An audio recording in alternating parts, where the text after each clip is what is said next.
In today's video, I'm going to teach you how to use a mirror column in automations when using Monday.com. A mirror column lets you display a value from another board, like a status, date, or number, right inside the board you're working on. Automations can then read that mirrored value, so your team can act on a single source of truth without duplicating data. We'll start on the Monday.com homepage. Open Workspaces and then open the board where you want the mirrored information to appear.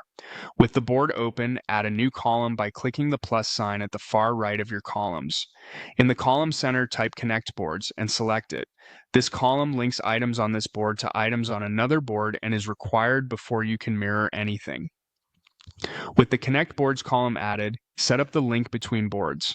Click Select Boards, choose the board that holds the data you want to reference, and confirm by clicking Connect Boards. This creates the relationship so each item here can link to the right item on the source board. Next, create the mirror column. Click Create a Mirror Column, and Monday will prompt you to choose which field from the connected board you want to display, such as status, date, people, or numbers. The mirror column shows that data in real time, so when the source updates, your mirrored value updates too. That's what makes it so useful for automations. Your rules can evaluate the latest information without any manual copying. A few quick tips to keep things smooth.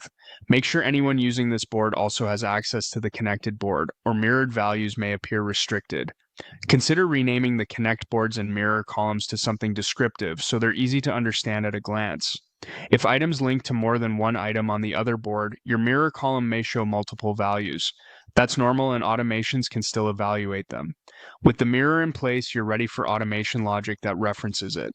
You can set conditions based on the mirrored status or date, send notifications when a mirrored value meets a threshold, or route work when a mirrored owner changes, without moving or duplicating the original data. The combination of connect boards and a mirror column keeps everything aligned across teams and boards while letting your automations react to the most current information. And that's it. You've connected your boards, selected what to mirror, and created a live window into another board's data, ready for use in your automations.